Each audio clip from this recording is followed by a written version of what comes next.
Alright, hello everyone. So today we're going to be working with an algebra problem, which is trying to find this quotient.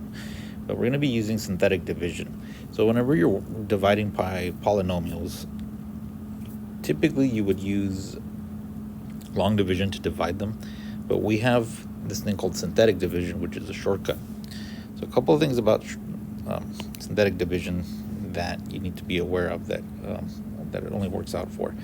First, the denominator that you're working with, that x minus 2 in this case, has to be, we're going to work with a binomial only here.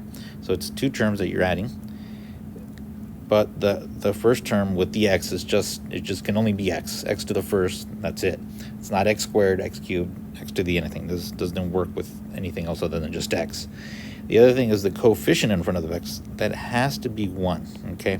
Now you can get around this by doing a little bit of work. So if I had a 2 in front of my x, let's say, you could use this process, but it involves you factoring this coefficient in front of the x out of this and this and out of each of these terms. So that's why we don't really work with synthetic division. What I mean by that is, like, most of the times you see it used, you don't really see it with a coefficient that's not 1, okay? So again, it's you're always dividing essentially by x minus or x plus something on the denominator. And here's how this is going to work. I'm going to start by taking the numerator, so the 2x cubed minus 5x plus 7, and I'm going to write out all the coefficients in descending order of this polynomial. So it's going to be 2, 0, minus 5, and 7. So 2 is the coefficient of x cubed, 0 is the coefficient of x squared, minus 5 is the coefficient of x, and 7 is a constant. Okay, note that 0, maybe it just seemed that it came out of nowhere, but whenever you're doing synthetic division and you're missing a term, you were in the middle here from highest to lowest, you need to replace the coefficient with 0. That's the way it is, the way it works. So you're going to do that, and I'm going to add this little, like, these two lines that look like two sides of a rectangle here. And this is just to keep track of things, really. That's all this is for. And what you're going to do next is as follows. You're going to take the opposite of that term right here, which would be just a positive 2, just write it as 2. I'm just going to put it right next to it outside. It is outside the box, right? And we're actually going to start the process here. And here's how the process works.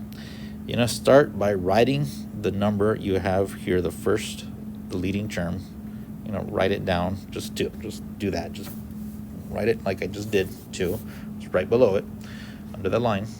And what you're going to do is, take that 2, or whatever that number is, and multiply it by that number you have up here. So 2 times 2, 4. And you're going to add these two numbers together. And yeah, you're going to take that 4, put it under the next number, 0. You're going to add those two numbers together. So 0 plus 4 is 4. And then we're going to take that number 4 and do the same process again. 4 times 2 is 8. And I'm going to take the result and put it under the next number, minus 5. Negative 5 plus 8 is 3. Same process, 3 times 2 is 6. Put it under the 7, the next number. 7 plus 6 is 13. And you are done. And what this represents is the coefficients of a polynomial of 1 degree less than the one that you had originally on the numerator. So this was degree 3 originally on the 2x cubed minus 5x plus 7. The coefficients that you see here represent a polynomial of degree 2. And it would be as follows. It would be 2x squared plus 4x plus 3. So you write in the descending order. And then plus your remainder is just 13. This last number is always your remainder. And we divide it over x minus 2. And that would be it. So that's how you basically do this process. So it's an alternative to doing long division. Both ways would give you your answer. Long division is more universal, but this is like a shortcut. Okay. All right. Well, I thank you for your time, and I hope this helps.